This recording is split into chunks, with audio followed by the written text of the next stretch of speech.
Okay, so this is a continuation of the first video. This is just starting a new score. So I'm starting from a blank score sheet, yes. Okay, and first thing, and you probably did this in the other video, is I want to get rid of this keyboard. So I go up here, click to get rid of that.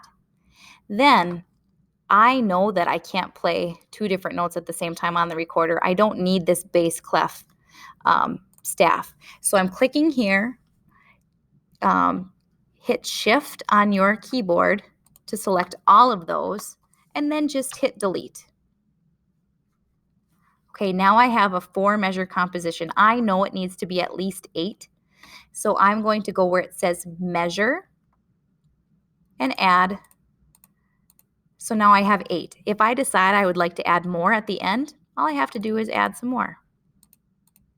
If you don't see measure or this over here, go to these 3 lines. This is where you're going to find all of your options. Make sure measure has a little check mark, because see what happens if I turn it off, then that's gone.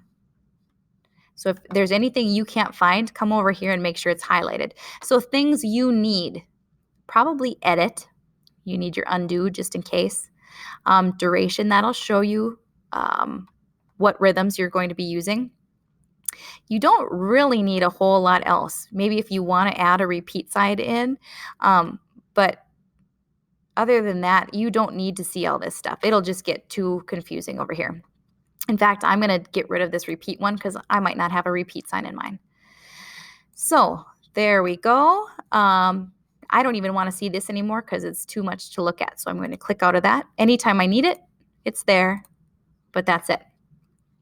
So I'm going to click on this measure, and I can either use my mouse, or you can use like your finger on your Chromebook, or I can use my keyboard. So I'm just going to click B on my keyboard, and there it is.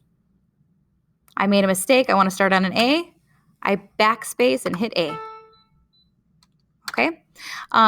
If I want to change how long the note is, I will hit the duration is how long. Okay. The only tricky thing with this is if you use eighth notes, it's only going to give you 1/8 note. So you have to make sure that you add another one. If you have a hard time finding your place, use your arrows to navigate. Okay, on your keyboard, use your arrows. I think that's pretty much it for beginning your composition.